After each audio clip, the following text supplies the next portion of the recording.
श्री साई संस्थान employees credit cooperative society limited शिर्डीच्या माध्यमातून मराठी नूतन वर्ष गुढीपाडव्यानिमित्तानं संस्थेच्या सभासद बंधूंना शिधा व भेटवस्तू वाटप कार्यक्रम पार पडलाय।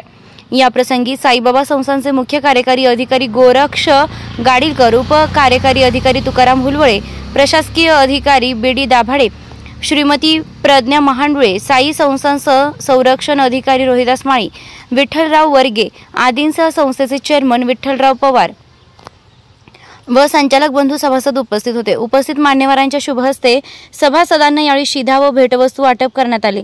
नुकत्याच झालेल्या निवडणुकीनंतर संस्थेचे नवीन उपक्रम हाती घेत आपल्या कार्याची मराठी नूतन वर्ष गुढीपाडव्याला सुरुवात केली असून संस्थेच्या माध्यमातून साई भक्तांची सेवा करण्याचा मानस असल्याचे यावेळी चेअरमन विठ्ठल पवार यांनी यावेळी सांगितले। येथे जमलेल्या माझ्या सभासद बंधू आणि भगिनींनो व या कार्यक्रमास उपस्थित असलेले मान्यवर आणि आम्ही फक्त विनंती केली, साहेबांनी लगेच होकार दिला आणि कार्यक्रमाला ते लगेच आले।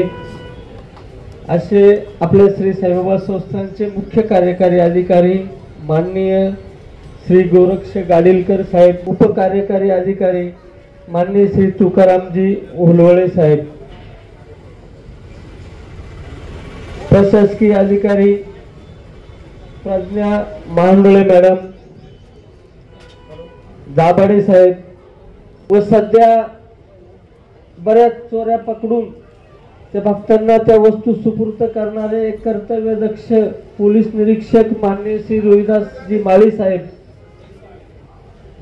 प्रशासकीय अधिकारी श्री विठ्ठलरावजी बर्गे आणि बांधकाम विभागाचे देसाई साहेब, लेखा शाखा विभागाचे खराडे साहेब, तसेच अन्य मान्यवर व उपस्थित सभासद बंधू आणि भगिनींनो, हिंदू संस्कृतीप्रमाणे नवीन वर्ष साजरं करायचं ही संकल्पना आमच्या संचालक मंडळाच्या डोक्यात आली आणि अख्ख्या देशामध्ये नूतन वर्ष हिंदू संस्कृतीप्रमाणे गुढीपाडव्याच्या दिवशी साजरं केलं जातं आणि प्रत्येक घरावर एक गुढी उभारली जाते। त्याप्रमाणे आपल्याही या संस्थेच्या सभासदांना एक नवीन उपक्रम म्हणून याच वर्षापासून गुढीपाडव्याचा सण साजरा करण्याचं ठरलं आणि त्याला सर्व संचालक मंडळाने मान्यता दिली आणि हा कार्यक्रमाची पहिलीच सुरुवात आज साहेब तुमच्या हस्ते होत आहे। त्याचा मला मनस्वी आनंद आहे की नेहमीच संस्था सभासदांच्या हितासाठी वेगवेगळे उपक्रम राबवत असते। मकर संक्रांत दरवर्षी साजरी होत होती, परंतु यावर्षी संस्थेची निवडणूक असल्यामुळे आचारसंहितेच्या कारणास्तव तो मकर संक्रांतीचा महिलांचा उत्सव साजरा झाला नाही। ती खदखद संचालक मंडळाच्या आणि सभासदांच्याही डोक्यात होती। सभासद वारंवार म्हणत होती की मकर संक्रांत कधी, तर तो कार्यक्रम आम्हाला काही कारणास्तव आचारसंहितेच्या नियमामुळे साजरा करता आला नाही, म्हणून गुढीपाडवा आता या पुढे दरवर्षी गुढीपाडवा पण आणि मकर संक्रांत पण आणि दिवाळी पण ही संस्था नेहमीच सभासदांच्या हितासाठी निर्णय घेत असते। या संस्थेला साईबाबा संस्थान विश्वस्त व्यवस्थेचं व्यवस्थापन मंडळ आणि प्रशासकीय मंडळ तसेच प्रशासनाचा नेहमीच अनमोल असं सहकार्य लाभल्यामुळे ही संस्था एक वटवृक्षाच्या रूपात वाटचाल करीत आहे। ती नेहमीच सभासदांच्या मदतीला धावून जाते। साहेब, इथं येणारा साई भक्त हा श्रद्धेवर येतो। त्या साई भक्ताची सेवा करणं इथल्या प्रत्येक कर्मचाऱ्याचं एक आद्य कर्तव्य आहे आणि आम्ही एक छोटीशी संस्थांनी आम्हाला जिथं जिथं जागा उपलब्ध करून दिल्यात त्या ठिकाणी त्या भक्तांना किती सेवा देता येईल या माध्यमातून आमचा प्रयत्न आहे। आत्ताच सत्तांतर झालंय, आम्ही नवीन आहोत। आम्हाला साई भक्तांच्या सेवेसाठी कामं करायची आहे, तुमच्या सूचना आमच्यासाठी एक आदेश असेल आणि आम्ही निश्चित तुमच्या आदेशाचं पालन करू आणि भक्तांना जास्तीत जास्त सेवा देण्याचं काम आम्ही करणार आहोत. आम्ही गजानन महाराजांच्या देवस्थानाला भेट दिली, तिथलं वातावरण पाहिलं, सगळं संचालक मंडळ आम्ही तिथं नेलं होतं. साहेब आपल्याकडे गर्दी जास्त आहे, पण आम्ही प्रयत्न करणार आहोत की निश्चितच त्या तुलनेमध्ये सभासदांना आपल्याला कशी सेवा देता येईल. नम्रता बोलणं तिथलं वेगळं आहे, आपली नगर जिल्ह्याची भाषा थोडी रफ येते, पण आम्ही प्रयत्न करणार आहोत, आमचे कामगार प्रयत्न करणार आहेत की तो सभासद नाराज झाला नाही पाहिजे, तो साई भक्त नाराज नाही झाला पाहिजे. ही आमची प्रामाणिक इच्छा आहे. तुमचं मार्गदर्शन आम्हाला पाहिजे आहे. आता नव्यानच उन्हाळा सुरू होत आहे. आम्ही प्रशासनाकडे साहेबांच्या आदेशाप्रमाणे तुम्ही मध्यंतरी प्रशिक्षणासाठी असताना साहेबांची आमची दोनदा चर्चा झाली तर या साई भक्तांना पिण्याच्या पाण्याची व्यवस्था झाली पाहिजे. साहेबांनी आदेश केला, आम्ही तयारी करून ठेवली, आम्ही माठ आणून ठेवलेले आहेत. तुम्ही सांगितल्याप्रमाणे 10 रुपयात पाणी बॉटलची पण आम्ही व्यवस्था करणार आहोत. परंतु पाणी पुरवठा विभागाकडनं आम्हाला ज्यावेळेस कनेक्शन दाखवून दिले जातील आम्ही तात्काळ पाण्याची सोय करायला तयार आहोत. चप्पल स्टँडच्या बाबतीतही आम्ही थोडे बदल केले. सर्व मान्यवर, आपल्या संस्थेचे चेअरमन श्रीयुत विठ्ठलराव, त्यांचे सर्व सहकारी आणि उपस्थित कर्मचारी बंधू आणि भगिनी, प्रथमतः या सोसायटीच्या वतीने हा जो नाविन्यपूर्ण उपक्रम या ठिकाणी आयोजित केला त्याबद्दल संस्थेचे सर्व पदाधिकारी आणि त्यांच्या सहकाऱ्यांचं मी या ठिकाणी मनपूर्वक हार्दिक अभिनंदन करतो. नव्याने सर्व पदाधिकारी रुजू झालेले आपल्या भावी कार्यासाठी शुभेच्छा देतो.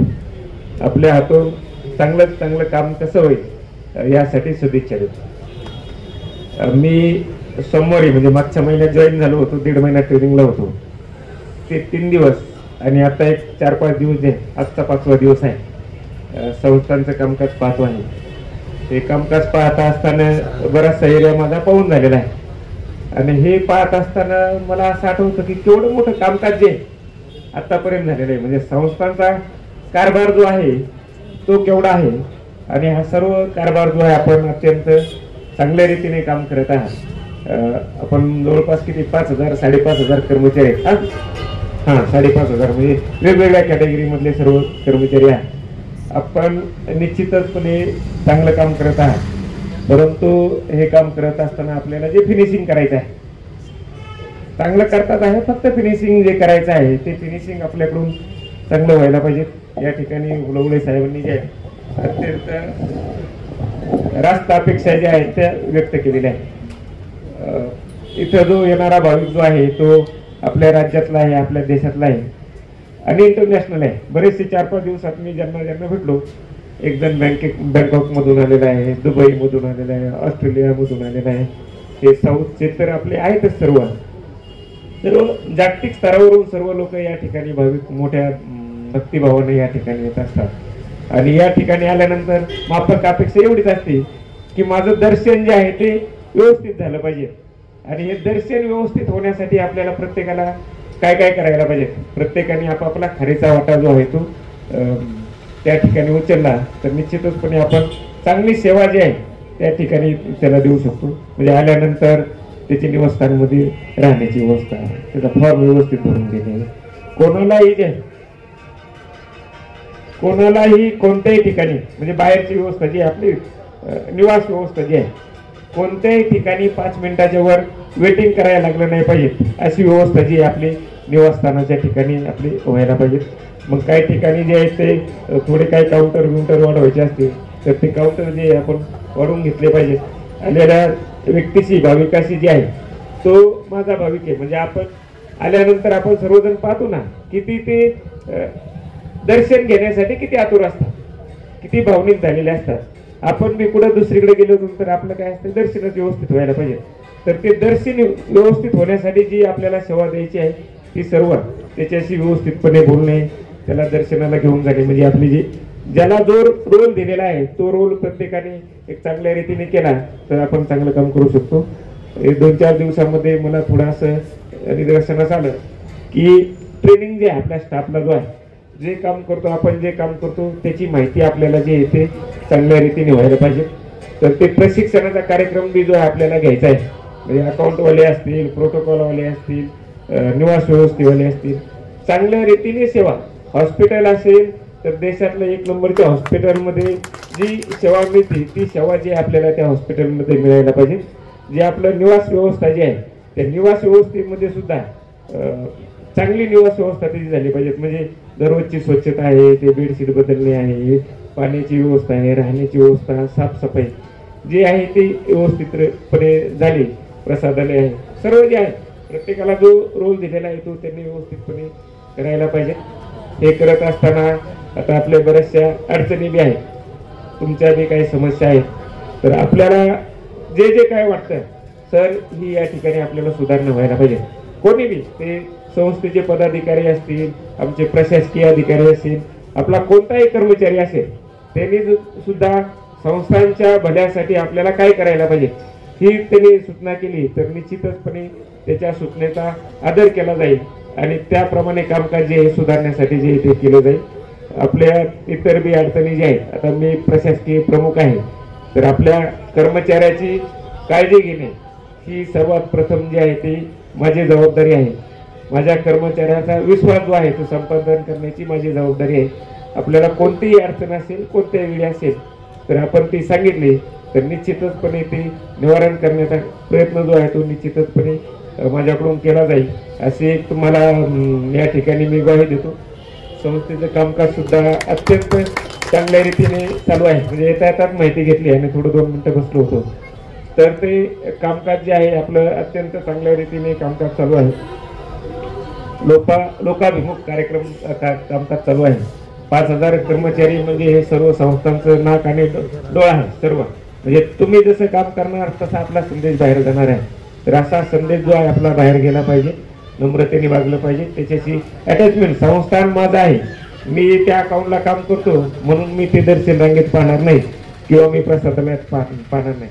या ठिकाणी कार्यावर असताना कार्याच्या म्हणजे आपली ड्युटी संपल्यानंतर सुद्धा आपल्याला काही पुढे आढळलं माहिती नसती. आता मी रात्रीच्या दिवशी 9:30-10 वाजता संपल्यानंतर आलो होतो. हैदराबादचे एक 10-12 लोक होते, पुढं जायचं माहीतच नव्हतं काही. तर मग ज्याला जे आढळलं, ज्याला जी मदत करता येईल, माझं काम सोडून दुसऱ्याचं काम आहे, दर्शन रांगेचं आहे, काय असं काही न करता माझी ड्युटी तर मला करायचीच आहे. परंतु हे करत असताना संस्थांमध्ये त्या भाविकाला मदत करण्यासाठी जरी माझं काम नसलं ते तरी ती त्याला मदत आपण सर्वांनी करायची. हे संस्थान आपलं आहे, आपल्या घरचं आहे. बाबांची सेवा आपल्याला करायची मोठी संधी मिळालेली आहे. तर त्या संधीचं आपण जे आहे ते सोनं करावं आणि सर्वांनी चांगलं काम करावं. भाविकांना जास्तीत जास्त सुविधा कशा देता येईल यासाठी आपण प्रयत्न करू. वेळोवेळी आपल्यासोबत चर्चा होतच राहील. 7 महिने होऊन गेले आणि ज्या ऍक्टिव्हिटीज संस्थान राबवतं तर ते स्पिरिट घेऊन ही सोसायटी ते काम पुढे चालवतं. ज्या गोष्टी संस्थांच्या माध्यमातून, संस्थांच्या नियमाच्या माध्यमातून, संस्थांच्या विश्वस्त मंडळाच्या चाकोरीच्या माध्यमातून करणं शक्य होत नाही ते तुम्हाला या सोसायटीच्या जे स्वतंत्र तुमची संस्था आहे, विश्वस्त मंडळ आहे, त्यांच्या माध्यमातून काही निर्णय घेणं सहज शक्य होतं.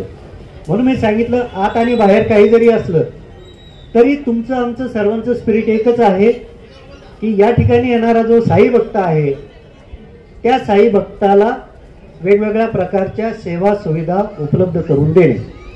काही संस्थांच्या माध्यमातून होतील, काही सोसायटीच्या माध्यमातून उपलब्ध होतील. आणि या साई भक्तांच्या दृष्टीनं तुम्हाला जी आम्ही संस्थांच्या प्रेमाइसेसमध्ये आतमध्ये स्पेशल एंट्री दिलेली आहे त्या एंट्रीचं भान राखून एक आपल्या लक्षात येईल की येणारे जे काही साई भक्त आहेत यांना हे बिलकुल माहीत नाही की हे सोसायटी करते की हे संस्थान करते. त्यांच्या दृष्टीने हेच आहे की हे संस्थांचं कामकाज आहे आणि हे सगळे कर्मचारी संस्थांचे आहे आणि हे सगळं जे करते ते साईबाबा संस्थान करते. मग हे तुमचे वेगवेगळ्या प्रकारच्या सुविधा असतील, प्रसादाची सुविधा असेल, चप्पलची सुविधा असेल की इतर कुठल्या ज्या ज्या काही सुविधा सोसायटीच्या माध्यमातून आपण या ठिकाणी राबवतो. त्याच्यामुळं ती जी इंटिग्रिटी आहे, ते जे डेव्होशन आहे, जे संस्थांना अपेक्षित आहे किंवा संस्थान कर्मचारी म्हणून अपेक्षित आहे, तेच डेव्होशन आपल्या माध्यमातून आपले जे सोसायटीचे कर्मचारी या साई भक्तांना ज्या सेवा सुविधा उपलब्ध करतात, तर तेच आपल्या माध्यमातून ते उपलब्ध करून द्यावं. देत आलेला आहात, अजून चांगल्या दर्जाचं ती उपलब्ध करून द्यावं अशी या निमित्ताने मला आपल्याला विनंती करायची. आणि मला वाटतं यामध्ये चांगलं सक्सेस होईल. ठीक आहे, पूर्वीच्या संचालक मंडळाने काही गोष्टी केल्या असतील, काही ठराविक अंतरापर्यंत ते आले. आता त्याच्यामध्ये काही सुधारणा करून किंवा एक नवीन प्रकारच्या कल्पना पुढे आणून त्याच्या पुढे तुम्हाला जायचं आहे. तुमच्या माध्यमातून सर्वांचं सहकार्य घेऊन पुढे जायचंय. जुन्या संचालक मंडळातल्या काही व्यक्तींची, काही कर्मचाऱ्यांचे अनुभव तुमच्यापेक्षा जास्त असतील. एखादा कार्यक्रम राबवत असताना काय काय अडचणी येतात, पब्लिकच्या काय येतात, तुमच्या कर्मचारी किंवा सभासदांच्या काय येतात, त्याचे अनुभव त्याच्यामध्ये असतील. काही क्वालिटीच्या बाबतीमध्ये काही गोष्टी असतील. हे सगळं करत असताना म्हणून मी सुरुवातीला सांगितलं की निवडणूक गेल्या, धुराडा सगळा बसला, आता त्या प्लॅटफॉर्मवर तुम्हाला सगळ्यांना एक होऊन या साई भक्तांच्या सेवेसाठी कामाला लागायचंय. मग ज्या गोष्टी त्यांच्या अनुभवातून त्यांना काही निदर्शनास आल्या आणि त्याच्यात सुधारणा करून त्यांचं मार्गदर्शन घेऊन पुढे तुम्हाला जायचंय, ते गेलं पाहिजे. कारण चांगल्या दर्जेदार जर सुविधा आणि जर गुणवत्ता द्यायची असेल सेवेमध्ये, तर या गोष्टी केल्या पाहिजेत, कराव्या लागतील आणि कराव्यात अशी माझी आपल्याला विनंती आहे.